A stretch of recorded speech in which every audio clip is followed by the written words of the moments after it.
फिर आता है anti phospholipid syndrome. Anti phospholipid syndrome दो तरह का हो सकता है। एक अंडरलाइन पेशेंट को एसएलई हो, जिसको हम सेकेंडरी एंटी फॉस्फोलिपिड सिंड्रोम कहते हैं, या प्राइमरी हो।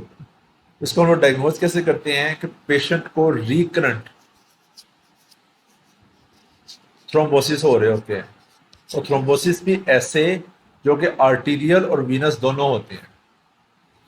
ठीक है, इसके बारे में चीज याद रखनी है कि पेशेंट को रिकरेंट थ्रोम्बोसिस हो, खून गाढ़ा हो जाएगा ना, खून गाढ़ा होगा तो क्या होगा, थ्रोम्बस बनेगा। थ्रोम्बस आर्टरी और वेन दोनों में बन रहा है ना, तो ध्यान में रखना कि इट्स एंटी फॉस्फोलिपिड सिंड्रोम।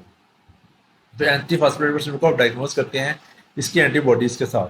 तीन तरह की एंटीबॉडीज होती हैं, ल्यूपस एंटीकोगुलेंट, एंटीकार्डियोलिपिन और बीटा 2 ग्लाइकोप्रोटीन। तो आदो तीनों करवाई जा सकती हैं, लेकिन जो है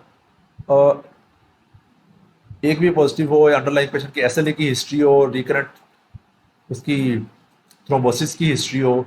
इसके साथ एक और चीज़ बड़ी इंपॉर्टेंट आती होती है इम्तिहान के अंदर, कि पेशेंट को रिकरेंट फिटल लॉस है। रिकरेंट फिटल लॉस, तो पेशेंट का किसी का वर्कअप होना चाहिए एंटी फॉस्फोलिपिड सिंड्रोम का। ठीक है, इसका हम लोगों ने क्राइटेरिया याद किया था कि पेशेंट को थर्ड ट्राइमेस्टर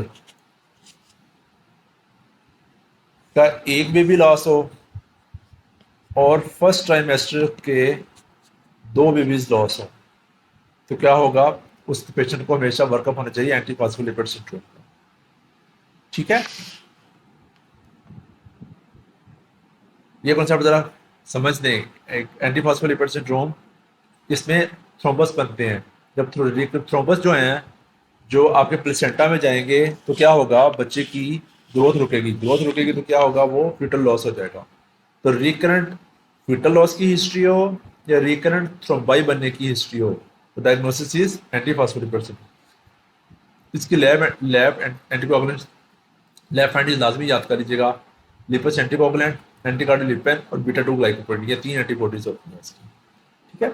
अच्छा, इस पेशेंट के अंदर एक और बड़ी फैसिनेटिंग चीज होती है कि इनके अंदर पीटी प्रोलॉन्ग होता है।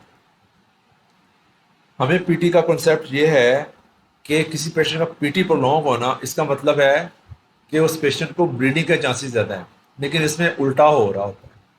इसमें क्या है, आल्दो पीटी प्रोलॉन्ग है, लेकिन पेशेंट का खून क्लॉट हो रहा है। पेशेंट का खून क्लॉट हो रहा है, थ्रोम्बस बन रहा है। ठीक है।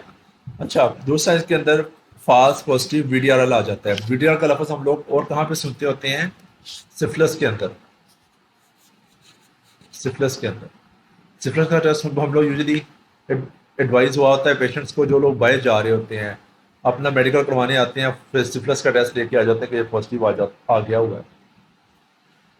ठीक है, तो अगर उनके एसएलई के फीचर्स हों, एसएलई का ये क्राइटेरिया हो, तो हम लोग कह सकते हैं कि secondary SLE anti phospholipid syndrome है। अगर वो ना हो, तो फिर हम लिख के दे देते हैं कि पेशेंट को फाल्स पॉजिटिव वीडीआरएल पॉजिटिव है।